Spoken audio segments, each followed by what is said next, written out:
Hello, welcome to this presentation on retrospectives. This is a presentation to talk about how do we evolve our processes. This is the process by which we evolve our processes.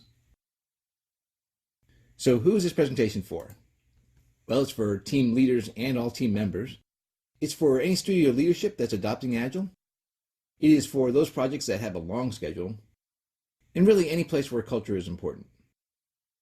Quick word about myself. I've been in video games since the year 2000 and a producer since 2007.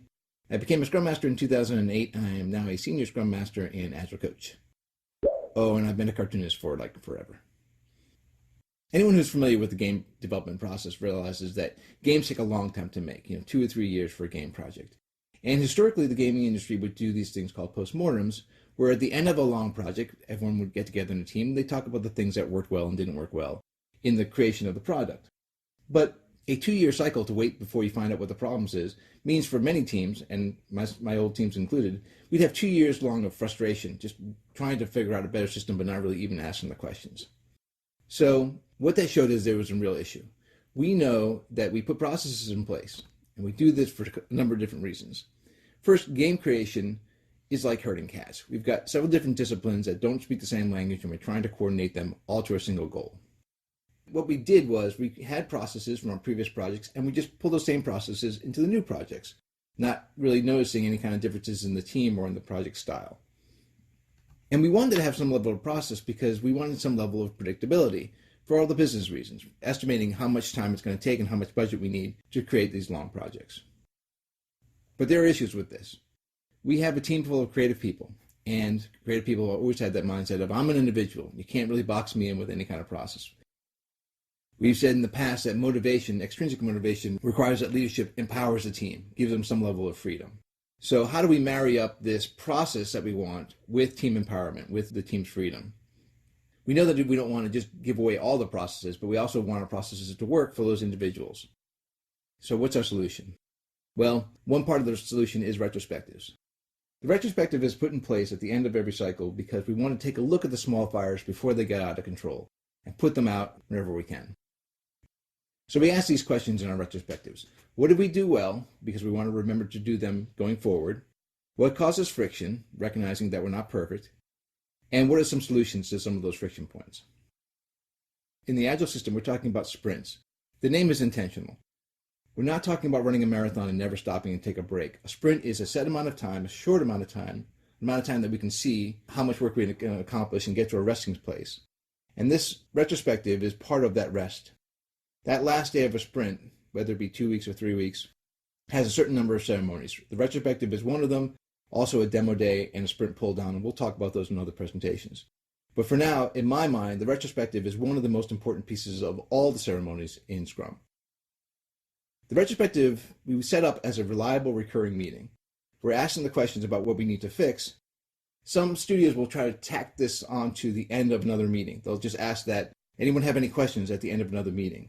That does not accomplish the same thing as a retrospective does. We are setting up a specific meeting to ask, how can we get better? And this is, to the teams, a strong signal that the leadership in the studio is confident and curious, with two of those really important traits of leadership that we've talked about in previous presentations.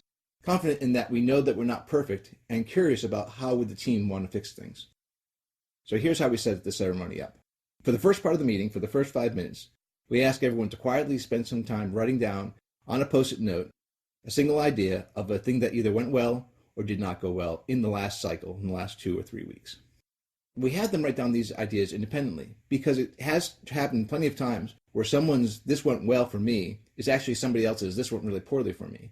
We want them to not be colored at the very beginning with one person or another person's opinion about a certain part of the process. The other part about this quiet exercise, this quiet first 5 minutes, is it gives a voice to everybody. Even the quiet introverts on our team get a time to write down their ideas, and that way those people who might get overpowered in just one open conversation have a voice and have a structure for putting their voice out there. So after that first 5 minutes, we take some time with each person individually going up to a board at the front of the room and putting their ideas in the two categories, the things that went well and the things that didn't go well. We ask them to post these ideas and really just give a quick 30-second synopsis of their idea. This is not a time for a solution. This is really just a time to put all the ideas up on the board. As each person is putting their ideas on the board, if somebody who is still seated had written down the same thing, we ask them to raise their hand or give a +1. They'll just say, hey, put +1 on that idea. I had the same thing written down. And then they don't have to actually spend their time going up to the board talking about theirs if it's already been discussed. We have a tally of how many people are thinking the same thing. This structure also helps to prevent us from just focusing on the first idea that's raised and not getting time to see all the ideas that the team is raising.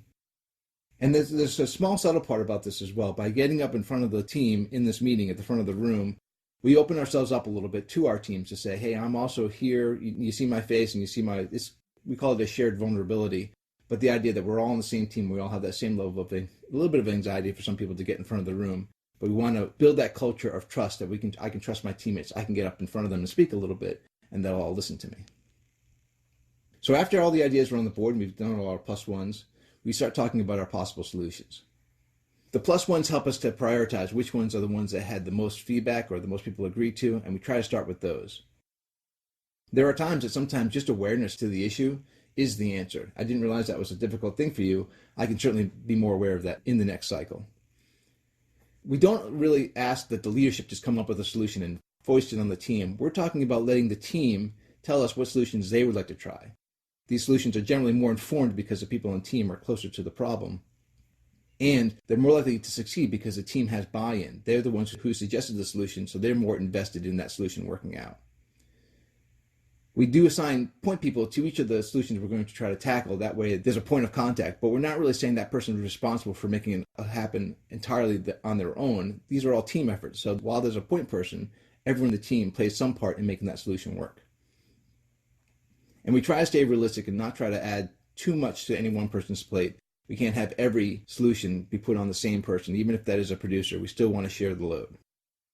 So after you've gone through all the solutions for the highest ranking things, you want to leave a little bit of time to talk about what did we say at the last retrospective, which solutions did we say we're going to put in place, and ask, hey, did those solutions work out? This can be about a 5 or 10 minute part at the end of the session, but you don't want to leave that out. We are trying to show that the retrospectives have some impact on the team going down the line. So a quick word, because retrospectives end up being this one ceremony inside of Agile or inside of Scrum that teams seem to leave out. And they do it because there's a bit of nervousness about the idea of getting in the room and finding out that we're not doing things perfectly. It's a shame because, again, I say the retrospectives are the most important meeting because they're the way in which we make our processes better. And there are certainly the times I've seen teams walk into that meeting going, oh, we got to do this again. I really don't want to do this, or I could use my time better at my desk. And that same team 30 minutes later or an hour later will walk out of the meeting room saying, thank God we did that. That was so important. I'm so glad we talked about these things. Some cautions. So avoid a combative tone. There are people on the team, including leadership, who are going to be defensive from the very beginning. And you want to talk to the team about this is not a time where we have to defend what we're saying or what we did, recognizing that we're all human. We just want to talk about what solutions are going to work going forward. We use words like contribution and avoid words like fault. So plenty of factors contributed to this problem. It's not this person's fault or that person's fault. That's the tone you're trying to strike. It's important, I know with many teams and when you're working with a client, that you don't allow the team to turn the client into the enemy. Once a team has done this, it makes it very difficult to motivate them to help the client succeed. So there are things to overcome, obstacles to overcome.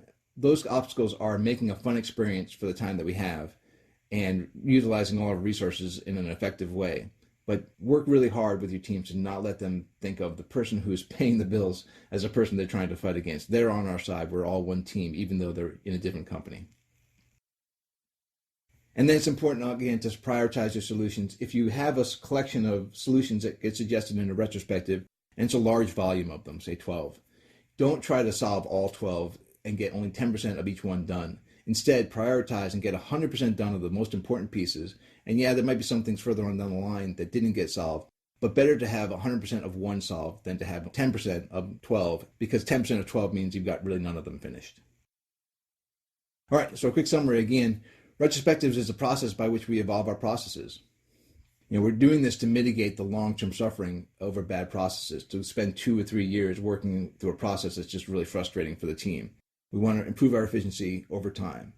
Again, and this is an evolution. We're not trying to swing wildly from one process to another process, but instead make small changes and tweaks to the processes that we're comfortable using to make them more efficient for the team. Keep in mind, that the processes that you might have used for other projects and other teams do not just drop into the current project and team. The processes will change over time depending on team members, the phase of the project, any outside influences, the amount of interaction you're getting with the client. All those are reasons for evolving your processes. And that's what the retrospective is all about. So that's the whole presentation. We didn't want to make it too long. There are certainly a lot of nuances and deeper parts of retrospectives, but I think this hits it at a high level. If you have any questions at all, please feel free to email me at outlawartisans@gmail.com. If you put in the subject line that this is about the retrospectives presentation, it'll make it a little bit easier for me to sort through my emails. I appreciate your time, and I really hope this helps out with your retrospective. Cheers.